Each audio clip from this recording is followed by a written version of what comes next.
आपका 27 का घनमूल क्या होगा 3 और 8 का 2। अब खाली देख लेना है ना कितना बढ़ा है, बस कितना बढ़ा 1। तो रेट हो गया 1 कितने पे 2 पे, और 1/2 को कब परसेंट कहते हैं 100%। तो गुणा हो जाएगा 50% आ जाएगा आपका। इसमें रेट आपका 50% था, है ना, सी ऑप्शन। बहुत सिंपल गुना, ये कब गुना हुआ ये कब देखना है, जब मूलधन निकालना हुआ। तो रेट निकालना है तो बहुत सिंपल, 3 साल का गैप है तो घनमूल, 2 साल का रहता तो वर्गमूल। ये वर्गमूल नहीं घनमूल, 3 साल के लिए घनमूल होगा। ठीक है, 130 के बाद 4 वर्ष बाद, और क हजार हुआ था 4000, 4000 हुआ था 2 वर्ष, 2 साल का ना गैप है वो। तो 2 साल का गैप है तो बोल रहा है कि मूलधन बताइए कितना है। तो आप कहिएगा ना कि ये 2 साल बाद अमाउंट है, 4 साल बाद अमाउंट है, क्या ये 1.5 गुना हो रहा है? काट दिया जाए तो 3/2 आएगा ना काट के। तो आप कहेंगे मूलधन अगर हमारा P होता है, ये भी तो 2 साल में 1.5 गुना होके ये बना होगा 4000। तो सीधे P निकालने के लिए 4000 में ये जो 1.5 गुना है उसको उल्टा गुणा कर दीजिए, उधर जाएगा तो उल्टा ना जाएगा। तो आंसर हो जाएगा 8000 बटा में 3। 8000 बटा में 3 266, 2666, ऐसे ही चलते रहेगा ये।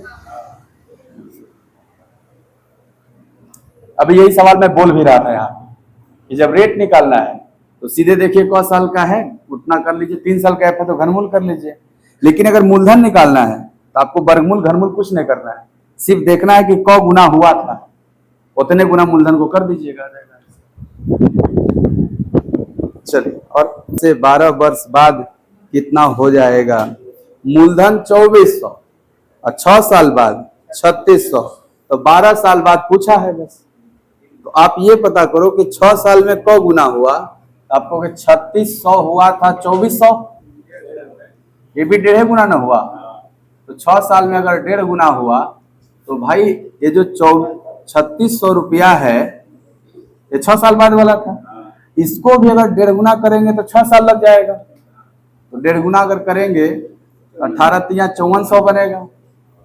तो बताओ क्या 2400 से 6 साल बाद 3600, और 3600 से 6 साल बाद 5400, तो 12 साल नहीं हो गया? तो 12 साल बाद पूछा है, आंसर हो जाएगा। क्लियर है कि नहीं? एकदम दर प्रतिशत से 1 वर्ष में 1250, 3 वर्ष में 1458 हो जाती है। इस राशि पर इसी ब्याज दर से 5 सही 2/3 वर्षों में साधारण ब्याज क्या होगा? ठीक है, 1 साल बाद अमाउंट दिया हुआ है 1250। जैसे कोई मान लो प्रिंसिपल रहा होगा, आपने इसको 1 वर्ष समय दिया, तो ये प्रिंसिपल जो P था वो 1250 हो चुका है नहीं। फिर इसके बाद कह रहा है कि तथा 3 वर्ष में इतना हो जाती है। तो 1 साल यहां हो चुका, यहां 2 साल और समय लगा होगा, तो 1 साल और 2 साल, इस मूलधन के लिए 3 साल हो गया। 3 साल में कितना हो गया 1400। क्वेश्चन में लिख रहा हूं, क्वेश्चन समझा रहा हूं, सॉल्यूशन देखेंगे बाद। पहले बोलिए, यही लिखा हुआ है ना कि कोई मूलधन 1 साल में 1250 और 3 साल में 1458। तो भाई अगर 1 साल बाद 1250 हुआ है तो अगला 2 साल ना समय लिया होगा, जो कि 1458 हो गया है मूलधन। कितना दिख रहा है? क्या ये वाला डेटा आपको रेट दे देगा कि नहीं? 2 साल में यहां से यहां हुआ तो आप कहोगे निकालना कौन सी है ब्याज, साधारण ब्याज।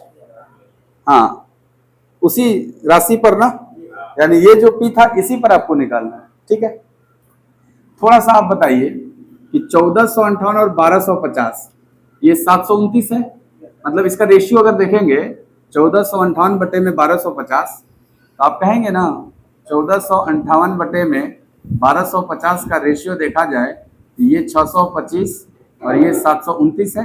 2 से काट रहा हूं बस। कितने साल का है इंटरवल? क्या मैं इस पे स्क्वायर रूट लगा दूंगा तो ये 1 साल का निकल जाएगा? बोलिए।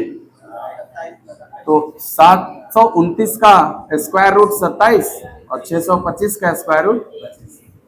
हम लोग बोल सकते हैं क्या एक साल में 27/25 गुना हुआ होगा? ये तो 2 साल में ना हुआ था 729 बटा इतना। अगर एक साल में 27/25 गुना हुआ, यहां ध्यान से देखना, क्या ये मूलधन एक साल में ही इतना हो गया था? तो कौ गुना होके हुआ होगा? 27/25 गुना हो गया। तो यानी ये समझ में आ गया कि मूलधन अगर निकालना है, इस 1250 में उल्टा गुणा कर दिया जाए 25/27 का, ये मूलधन निकल जाए। बोलो यहां तक। मूलधन सिर्फ नहीं चाहिए सर, हमें रेट भी चाहिए। आइए रेट निकालते हैं। क्या ये बढ़ा है 2? कितने पे बढ़ा है? तो 2/25 रेट होगा आपका।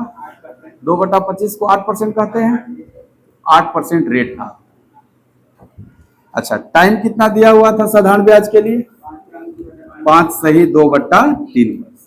तो रेट अगर 8% है, टाइम आपका 5 सही 2/3 वर्ष है, तो क्या एसआई बता सकते हैं कौ परसेंट होगा? बोलिए तो। हाँ सर, आर इंटू टी होता है। एसआई क्या होता है? R into T. तो आर और टी का गुणा करेंगे। 8 गुणे 5 तिहाई 15 दू 17/3, इतना परसेंट होगा ना। चलिए, ये तो मूलधन हमारा रुपया में है। अगर इस रुपए वाले मूलधन में एसआई परसेंट का गुणा कर दे तो एसआई निकल जाएगा। कर देते हैं गुणा, तो एसआई बराबर हो जाएगा आपका मूलधन। मूलधन कितना है? 1250 गुणे 25 बटा में 27। ब्याज कितना है सर? 8 गुणे 17 बटा में 3%। ये गुणा काटते हैं। कोई नहीं कटने वाला नंबर है, कुछ नहीं कटेगा हो, तब क्या गुणा करना पड़ेगा और क्या। 25 अठे 200, 200 में का 20% से खत्म हो जाएगा, 2 बचेगा। 1250 का दुगना 2500, तो ऊपर बचा 2500 गुणे 17 और नीचे 27 तिहाई 81। ये आपको कर लेते हैं। 0 0 85 34 8 42, 42,500 बटे में 81।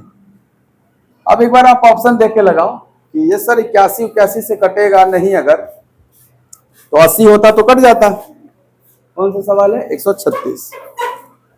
देखिए सर, ऑप्शन है 520, 500, 480, 600, इस तरह का ऑप्शन है। थोड़ा सा बताइएगा, अगर ये 80 होगा जीरो, तो एक जीरो तो कैंसिल हो जाएगा, बस 4250 में 8 से भाग देना होगा।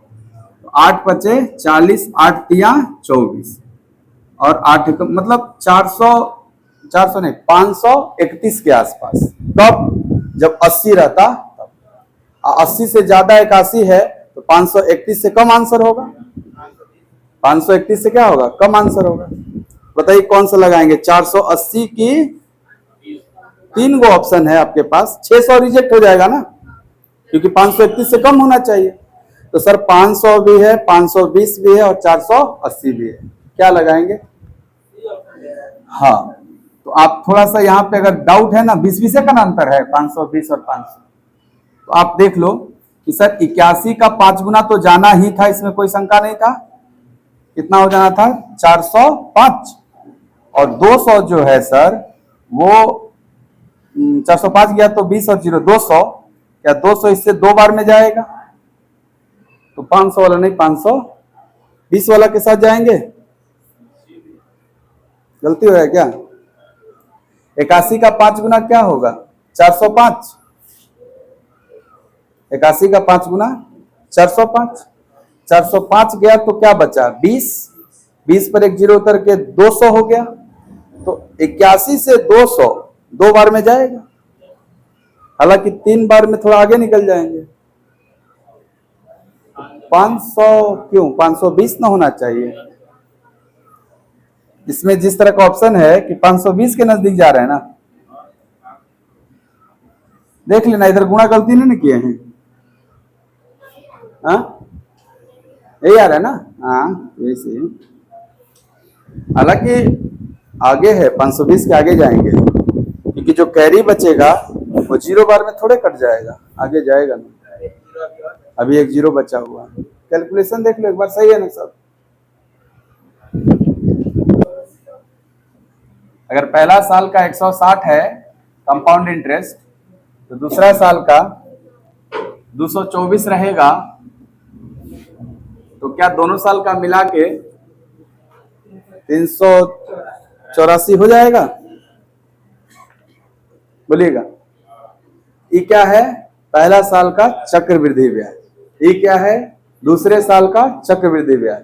क्या आपके पास कॉन्सेप्ट है कि दूसरे साल का चक्रवृद्धि ब्याज पहले साल के चक्रवृद्धि ब्याज से जितना ज्यादा होता है वही ब्याज का दर होता है? कितना ज्यादा है? इससे ये 64 ज्यादा है। कितना पे? गुणे 100। बताइए कौ परसेंट है? यही आपका रेट हो गया। रेट पूछा है क्या? नहीं, रेट नहीं पूछा है, प्रिंसिपल पूछा था। कोई बात नहीं। तो रेट हमारा कितना आ गया सर? 40%। ये बताइए, जो रेट होता है क्या वो पहला साल का ब्याज भी होता है? पहला साल का ब्याज कौ रुपया है? 160 रुपया। हम बोल सकते हैं क्या 40% का वैल्यू 160 रुपया है? अच्छा, प्रिंसिपल हमेशा कौ परसेंट होता है? तो अगर 40% 160 है तो 1% 40 होगा। 40% 160 है तो 1% 40 होगा, 4 होगा। 4 बार में कटेगा। 1% 4 होगा, 100% 400 होगा। और 100% कोई मूलधन कहा जाता है ना। तो आंसर क्या हो जाएगा हमारा? 400। एक निश्चित धनराशि P रुपए पर R% प्रति वर्ष की दर से 3 वर्षों के लिए साधारण ब्याज 11,250 रुपया है और धनराशि पर 2 वर्षों के लिए समान वार्षिक दर पर चक्रवृद्धि ब्याज 7650 रुपया है। क्रमशः P और R का मान निकालना है, यानी मूलधन भी चाहिए और दर भी चाहिए। इसके लिए जानकारी ये दिया हुआ है कि 3 साल में साधारण ब्याज 11,250 रुपया। तो 3 वर्ष के लिए साधारण ब्याज, ये तो एसआई है 3 साल का। 1 साल का निकल जाएगा क्या? एसआई हर साल बराबर ही ना होता है। तो 3 साल का 11,250 तो 1 साल का सर 11,250 बटा 3, 3 से डिवाइड करिए। 3 तिया 9, 3 सते 21, 3 पचे 15, या 3750 1 साल का एसआई होगा। अच्छा, आगे देखो कह रहा है कि 2 वर्ष के लिए चक्रवृद्धि ब्याज 7650 है। अभी अभी आपने सीखा है कि सर पहला साल का जो साधारण ब्याज होता है, चक्रवृद्धि ब्याज भी तो पहला साल का उतना ही होता है। कह सकते हैं ना कि 3750 से सीआई रहा होगा, लेकिन 2 साल का दिया 7650। बताओ इसके अलावा कितना बच गया? और 50 है तो 0 रहेगा भाई, और 76 इसको बनाना है। इसमें 37 में क्या जोड़े 76 बन जाए? 68। देखो तो जोड़ने पे 7650 हो जाएगा दोनों। जैसे यहां 384 हो जा रहा था, वैसे यहां हो जाएगा 7650। हो गया? अरे 6 3 9 ऐसे ही 10 हो गया। अब देखो तो 8 7 15 हो गया ये तो। अच्छा अब हाँ, अब न हुआ 2 साल का मिला के 7650। कॉन्सेप्ट यही ना है कि दूसरा साल का ब्याज पहला साल से जो % ज्यादा होता है उसी को रेट कहते हैं। कितना ज्यादा दिख रहा है आपको? कितना पर? 3750। परसेंटेज में कौ % बनेगा? आपको भी देखो ध्यान से। हाँ, 15 से कटने वाला ही नंबर है ना ये। तो देखना, 1 0 1 0 कटने के बाद 15 से 15 दूनी 15, 1/25 भाग है ये, और 1/25 को 4% कहते हैं, यानी रेट का % था। रेट भी तो निकालना ही था ना आपको। तो सर एक ऑप्शन में 4% दिया, सी लगा लीजिए। मान लीजिए 4% और भी ऑप्शन में दिए होते तो प्रिंसिपल भी निकालना पड़ता। अभी आपने कॉन्सेप्ट सीखा है कि जो रेट होता है, जो आया 4%, ये 1 साल का ब्याज होता है। 1 साल का ब्याज क्या था आपका? 3750। बोल सकते हैं क्या 4% का मान है ₹3750। बताइएगा 1% का मान क्या हो, या आपका टारगेट 100% है ना, निकाल प्रिंसिपल निकालना है तो 100% निकाल। 4% से 100% पे आने के लिए 25 गुना करना पड़ेगा, 25 गुना करना पड़ेगा। इसका भी 25 गुना कर दीजिए। 25, 125, 175, 12, 187 और 75 और 18, 93,700। इससे पूरा आंसर हो जाएगा। रेट हो गया 4% और मूलधन हो गया 93,700।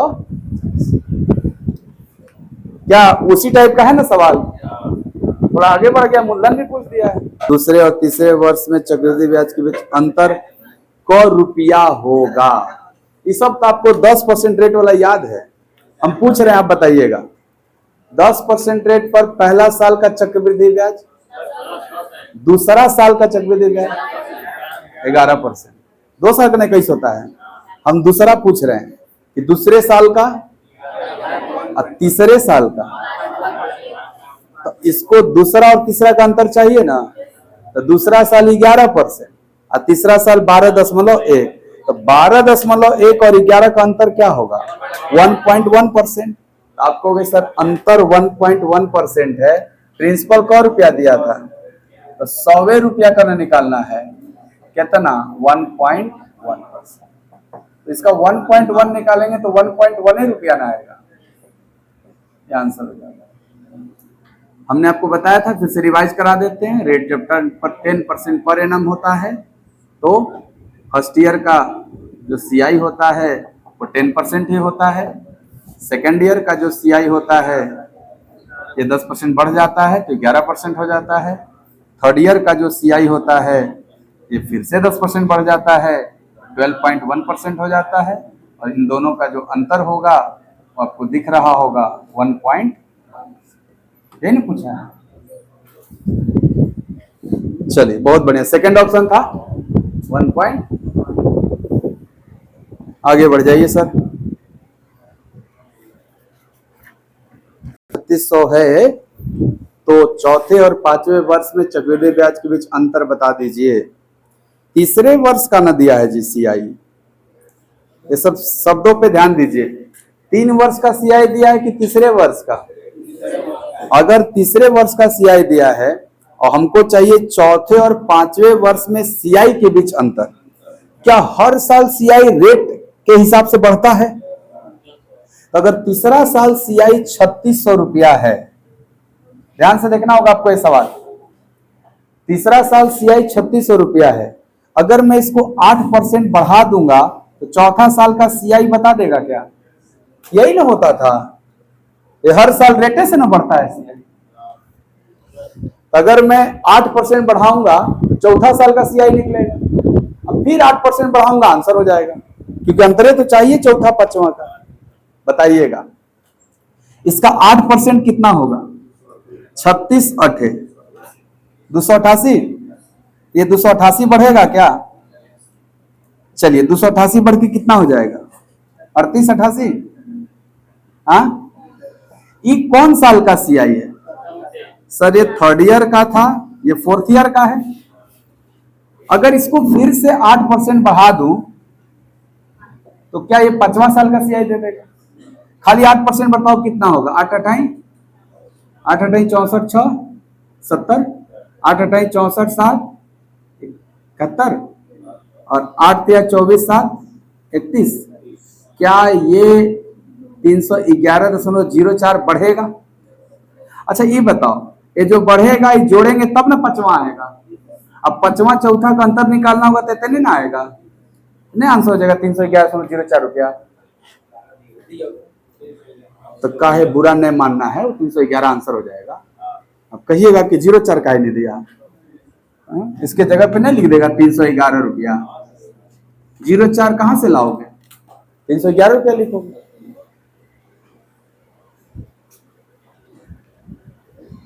हर साल बढ़ता है कि नहीं रेट से सीआई? बढ़ाते चलो अपने मिल जाएगा जहां के जहां।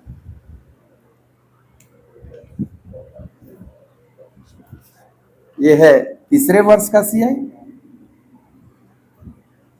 थर्ड ईयर सीआई था ये, और ये फोर्थ ईयर सीआई था, और ये जोड़ेंगे तब फिफ्थ ईयर होगा, लेकिन हमें फिफ्थ ईयर नहीं निकालना है, मुझे फिफ्थ ईयर फोर्थ ईयर का अंतर निकालना है, तो अंतर तो यही ना आएगा, इसीलिए आंसर हो जाएगा। हाँ? अच्छा ये बताओ, 20% रेट पर दूसरे साल का सीआई दिया है 250 रुपया, हमको पूछा है कौन साल का सीआई, 5वां साल का, तो हम हर साल ये जो 250 रुपया है इसको 20% बढ़ाते रहेंगे तो अगला साल का सीआई निकलते रहेगा। इसे 250 रुपया कौन साल का सीआई है? सेकेंड ईयर का सीआई है।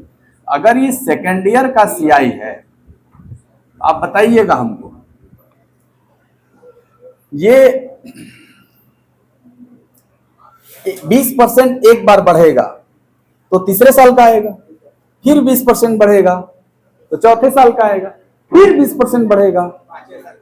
आपको ये कॉन्सेप्ट तो परसेंटेज में दिया गया था, यदि कोई धनराशि 20% बढ़ता है तो 120% हो जाता है।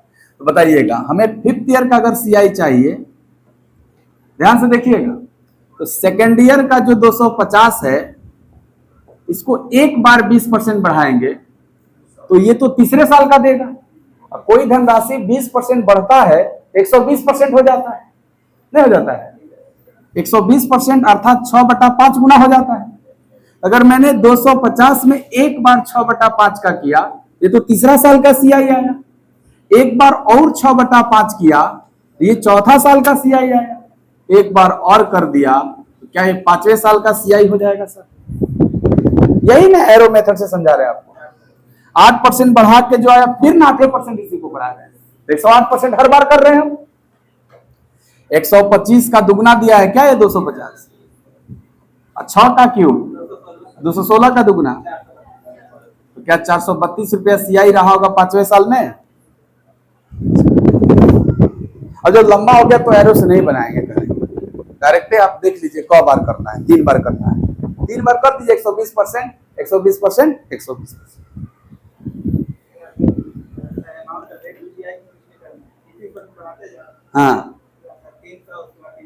हाँ बिल्कुल, ये इतना अच्छा नंबर है कि इसका 20% इजीली निकल जाएगा। 250 का 20% तो 50 बढ़ के 300 हो गया।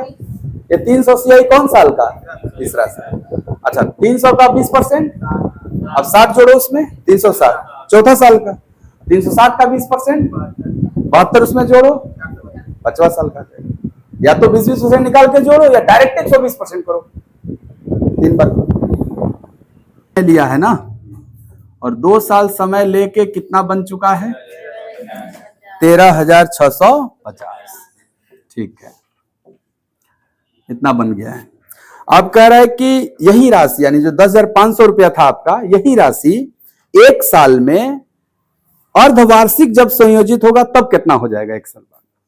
तो आपको कि सर अर्धवार्षिक जब संयोजित होगा तो रेट जो यहां रहा होगा वो आधा हो जाएगा आपका। ठीक है, यहां आप अपने अनुभव से बता सकते हैं रेट क्या यूज किया गया है। अनुभव की बात कर रहा हूं सर, अभी नहीं अनुभव हुआ है, कोई बात नहीं। हाँ निकाल लीजिए, ये 2 साल बाद की धनराशि है, तो 13,650 और मूलधन 10,500, इनका रेशियो निकालिए पहले।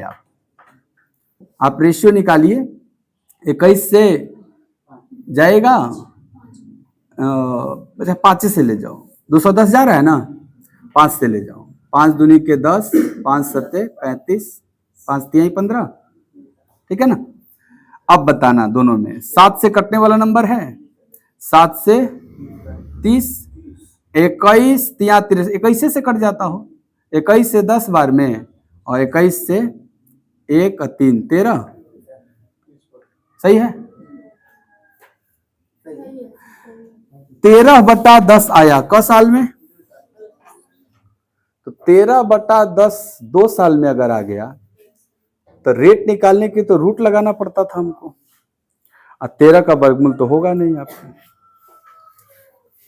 ठीक है, 2 साल का ये केस है आपका। तो एगो बात हमको बताया जाए कि रेट भी आधा हो जाएगा 6 माही के लिए, लेकिन लगेगा एक साल में 2 बार, लगेगा तो 2 बार। ये सिंपल इंटरेस्ट है? ओ, तब तक ठीक है बा।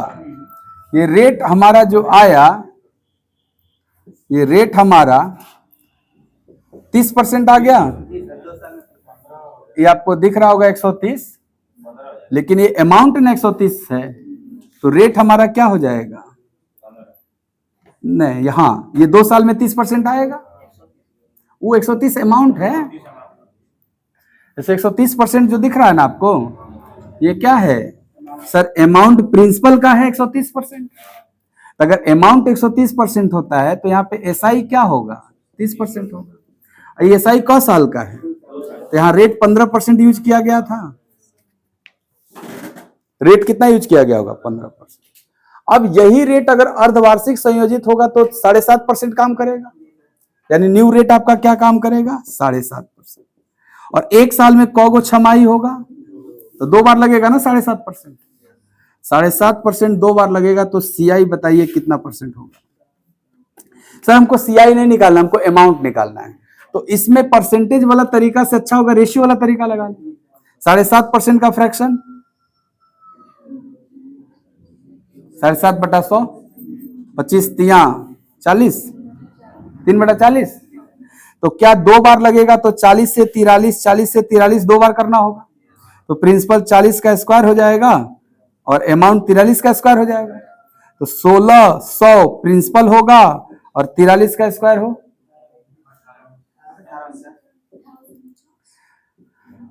7 का स्क्वायर 49, और 25 में से 7 गया 18, 49 हो जाता है।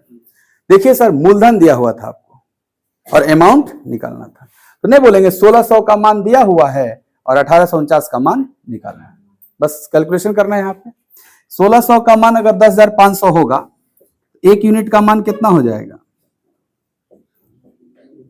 कटना पड़ेगा, देखना पड़ेगा 1 यूनिट का मान। तो आपको 2 जीरो से 2 जीरो कट जाएगा। क्या 1 यूनिट का मान 105/16 होगा? तो इसमें अगर मैं 105/16 का गुणा कर दूं तो आ जाएगा कि नहीं रुपया में? ये रुपया में ना बदलना है इसको। यहां से 1 यूनिट का मान होगा ना 105/16। अगर 1 यूनिट का मान 105/16, तो 1849 यूनिट का मान निकालना है। तो 1849 गुणे 105/16। ठीक है। अब 4 से तो कोनो कटिए नहीं रहा नंबर, 16 में 4 रहता है। तो आपको अप्रोक्सीमेटेड करके पूछा था वो हमसे, 1 रुपया के आसपास बताइए। तो जरा ध्यान से देखिए, ये 49 अगर 48 हो जाता तो क्या होता? कट जाता, 4 से कट जाता। 1 रुपया घटा रहे हैं, कौन दिक्कत है? उसको एडजस्ट कर लिया जाएगा बाद में। काटिए जरा। अच्छा, 16 एकम 16, 24, तो 16 एकम 16, 8, यहां 9 था ना, तो 8 और 9 89, 16 85 होता है, 16 छके 96। तो 5 और 105 और 106 के बीच में जाएगा, सॉरी 115 और 116 के बीच में जाएगा। तो 115 कुछ होगा और 116 से क्या होगा? कम होगा। तो गुणा करिए 115 में आप। 105 का 5 गुना 525, 52। 105 प्लस 52 157, 15, और 105 और 15। आपको इससे ज्यादा आंसर होना चाहिए मेरा, क्योंकि 115 है कि 115 कुछ है, तो बढ़ेगा हमारा 12,075 से। ऑप्शन भी देखा जाए एक बार, कहां है सर? सर 2 गो ऑप्शन है क्या 157 नंबर में? 12,075 से जस्ट ज्यादा 2 गो नहीं सर, सब ऑप्शन वे है। 12,124 सबसे छोटा है, 124 और 34 दोनों है ना नजदीक। तो यहां पे आप फंस जाते हैं, आपको देखना है कि दशमलव के बाद क्या है। चलिए, 16 पच्चे 80 गए थे, 90 था, 16 पच्चे 80, एक बार और न जाते। अब थोड़ा सा नजदीक पहुंचेंगे तो 105 का आधा और बढ़ेगा। 0.5 में 105 का गुणा मतलब 105 का आधा और बढ़ जाएगा। 105 का आधा सर 50 2 52 के आसपास बढ़ेगा। तो 52 60 बढ़ाएंगे तो कहां चल जाएंगे? 134 के आसपास दिया है कि नहीं? वो 134, 134 वाला आंसर लगाएंगे। 24 थोड़े 34 ना, 24 दिया है ऑप्शन में। लेकिन आप जान रहे हैं कि इसमें ना आगे भी और कंटिन्यूटी है। और जब खाली इसका आधा जोड़ेंगे ना 52, तो 75 में 52 जोड़ोगे कहां जाओगे? 124 के आगे जाओगे।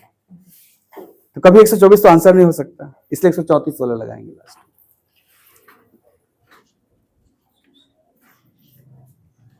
करना पड़ता है कैलकुलेशन, क्या करिएगा। इससे कितना ज्यादा था जी? तो आप कहेंगे ना 3150 2 साल में है। अगर 2 साल में 3150 है, 1 साल में 2 से भाग दे देंगे, साधारण ब्याज का केस है। 1575, तो आप कहेंगे ना हमको 1575 ही मिला है 1 वर्ष का एसआई। बोलिए।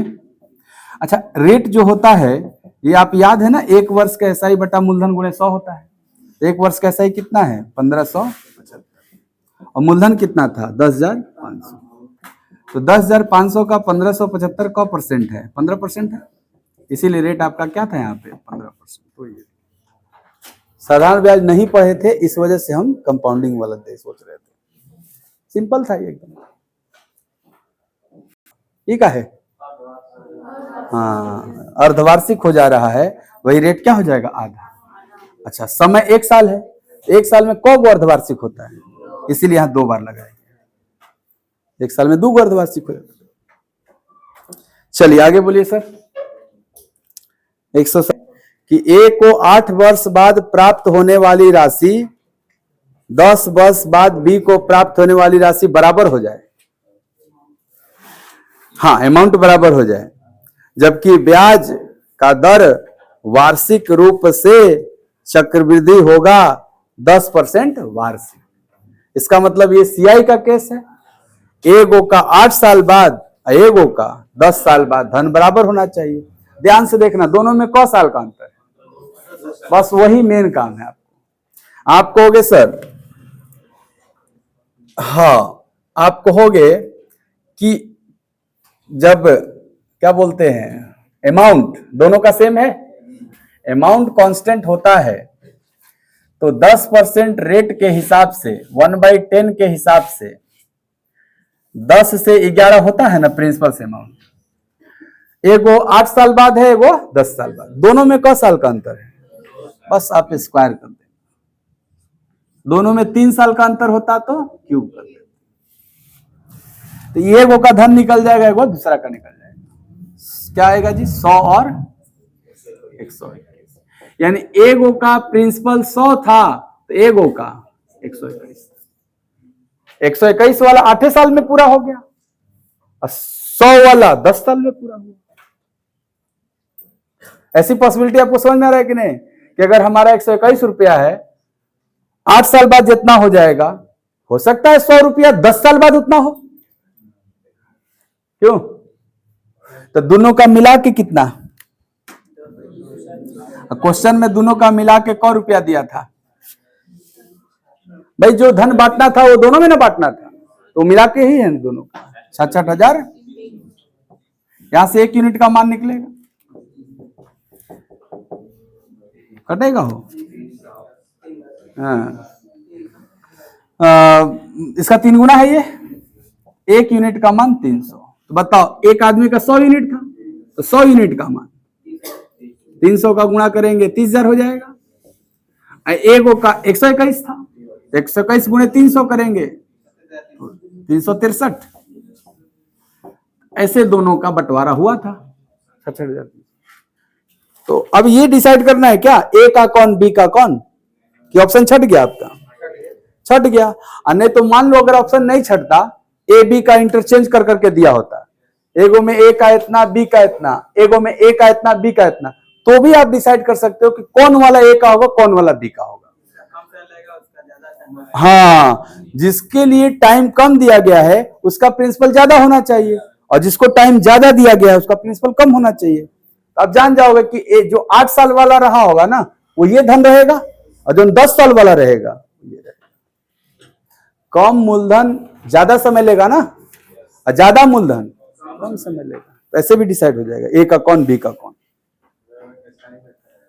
हाँ, एसआई में अगर ऐसा हुआ कि साधारण ब्याज के दर से एगो का 8 साल बाद, एगो का 10 साल बाद अगर धन बराबर हुआ है तो आप वहां पे सिंपल करना कि 8 साल वाले को 80% ब्याज मिलेगा और 10 साल वाले को 100% मिलेगा। तो एगो का मूलधन 180% होगा मिश्र धन, एगो का 200% होगा।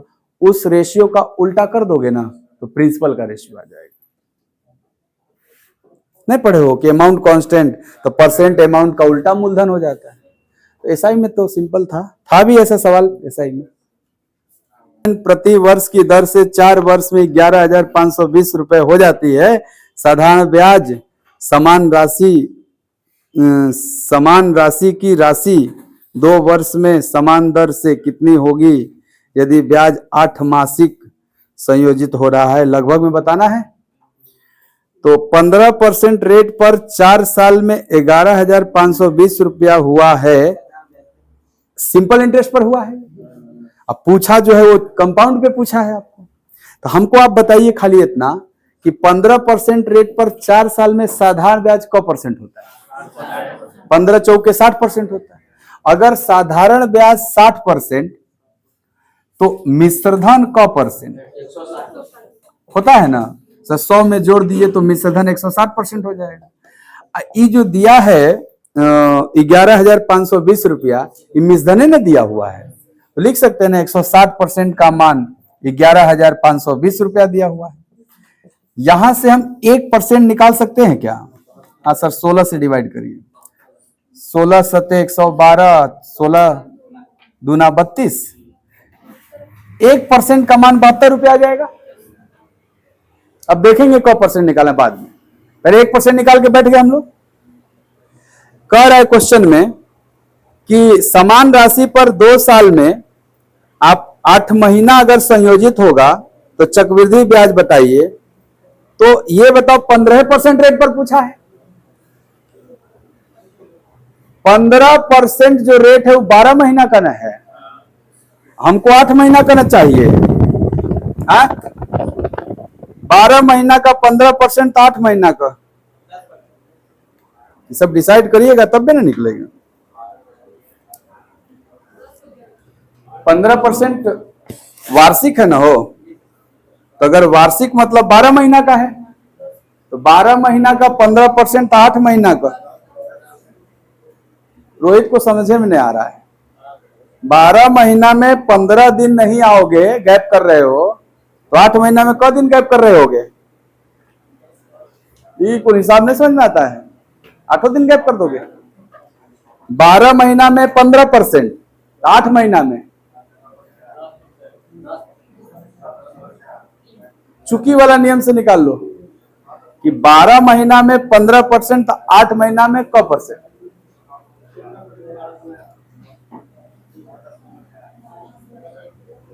एक वर्ष को लिखते हैं ना 12 महीना, 12 माह में 15%। टारगेट है 8 माह में, क्योंकि 8 मासिक लगाना है। तो क्या इसका ये 2/3 है? इसका भी 2/3 10% हो जाएगा? नहीं हो जाएगा? या ऐसे सोच सकते हो कि 12 महीना में 15% तो 1 महीना में 15/12। 12 महीना में 15% तो 1 महीना में 15/12। 1 महीना में 15/12 तो 8 महीना में 15/12 गुणे 8, 15 × 120/12, 120/12 10 हो जाता है। तो बताओ 8 मासिक संयोजित होगा तो रेट क्या काम करेगा? 10%। क साल का बात है? 2 साल। तो 2 साल में क गो 8 महीना? 2 साल में क गो 8 महीना हो जाएगा? सर 2 साल मतलब 24 महीना, और 24 महीना में 8 महीना 3 बार ना हो जाएगा? तो क्या हमें निकालना है रेट 10% और ब्याज 3 बार? इसका ना सीआई निकालना है आपको। तो 10% रेट पर 3 बार का सीआई कितना होता है? आपको याद है ना? तो सीआई निकालना है कि अमाउंट निकालना है? सर अमाउंट निकालना है। तो बताइएगा 10% रेट को अगर 3 बार कंपाउंडिंग किया जाए तो सीआई याद है 33.1% होता है। सीआई होता है। सीआई निकालना है कि कम अमाउंट? पढ़ लियो, अमाउंट निकालना है ना? तो चलो अमाउंट निकालने के लिए क्या करोगे सर, प्रिंसिपल में गुणा कर देंगे। तो क्या अमाउंट यहाँ पे 133.1% हो जाएगा। अगर ब्याज 33.1, अमाउंट 133.1 ना। अच्छा, क परसेंट का मान पता था कितना रुपया। अगर 1% का मान पता है तो कईयों परसेंट का निकाला जा सकता है। तो 133.1% का मान क्या गुणा करना पड़ जाएगा इसमें 133.1 का। तो गुणा कर दीजिए 72 गुणे 133.1। ठीक है, 72 का 1 गुना 72 7 कैरी होगा। 72 का 3 गुना 216, 216 में 7 बढ़ेगा 223, दशमलव बैठाएंगे ना। तो 223 में 3 रहेगा 22 कैरी है। अब फिर 216 में 22 जुड़ेगा 228, हाँ 22 जुड़ेगा 38, 38 में 8 23 कैरी है। अब 72 23, 72 में 23 जोड़ दीजिए 95। तो 9583 कह सकते हैं क्या इसको, रुपया में इसको कह सकते हैं ना 9583 रुपया, क्योंकि लगभग ने पूछा है आपसे। तो 9583 लगाइए, सी ऑप्शन आया था। इसको बना दिया था नीतीश, बहुत अच्छा, मन प्रसन्न हो जाता है। मान लीजिए एक ए है और दूसरा कौन है बी, इसको भी ब्याज 10% मिलेगा, इसको भी ब्याज 10% मिलेगा। तो 10% ब्याज के हिसाब से इसको कौ साल तक मिलेगा ब्याज। ए को कौ साल तक मिला था, 8 साल की 10 साल, 8 साल, 8 साल मिला था ना। एक बात बताइए, कंपाउंड इंटरेस्ट में अगर रेट 10% होगा 1/10 लगेगा। तो कहेंगे ना कि इसका जो मिश्रधन होगा वो 1 + 1/10 यानी 11/10 हो जाएगा। कौ साल तक, 8 साल तक। ये प्रिंसिपल है और ये इसका अमाउंट। अच्छा, इसे बी का जो अमाउंट होगा वो भी सर 11/10 होगा, क्योंकि इसमें भी 10% रेट है, लेकिन ये कौ साल तक। तो 10 साल बाद ये बी का अमाउंट है और 8 साल बाद ए का अमाउंट। क्या ये दोनों आपस में क्वेश्चन में बोला है बराबर रखिएगा। ये जैसे ही बराबर करिएगा, यहां देखिए ए और बी का जो रेशियो आएगा A/B, आप कहेंगे ना कि 11/10 के पावर 10 और नीचे 11/10 के पावर 8, ऐसे लिखिएगा कि नहीं, इधर ले जाएगा। तो बताइए 8 पावर से में 8 को कट जाएगा, 2 को बचेगा, इसको काट के लिखेंगे ना 11/10 का स्क्वायर, ऐसे लिखिए। बोलिए, अब देखिए ध्यान से, 11/10 का जो स्क्वायर आया वो 121/100 आया। तो ए का प्रिंसिपल 121 यूनिट, अब बी का प्रिंसिपल 100 यूनिट। एक्चुअल में ये हुआ आपका। तो ये जो 100 और 121 है, यही नहीं इनका प्रिंसिपल है, ये जोड़ जाड़ के दिया था। तो हम बोले कि खाली आप जानिए रहे कि कटिए जाएगा 8 को, तो जो 2 को बचेगा वह खाली करने दीजिए। अगर मान लो 7 साल होता तो 3 का गैप होता, तो 3 को ना बचता, यहां पे वही जो गैप है वही लिख दो बस सिरे। ये एक तो बेसिक है ना, इसको डायरेक्ट लिखने का आदत डालिए। पावर क्या लिखिएगा हमेशा, जो गैप होगा। तो 8 साल और 10 साल का गैप क्या होता है, क्यों लिखना है सर, क्योंकि 10 साल वाला में 8 साल वाला कट जाएगा तो 2 साल ना बचेगा। हाँ, रेट बराबर नहीं होगा तब तो आपको करना पड़ेगा, इसका भी करना पड़ेगा, इसका भी करना पड़ेगा। यार रेट बराबर था तब ना अंतर निकले। और कोई समस्या 166 में एक बार कर लीजिए आप, चेक रीचेक कर लीजिए आप।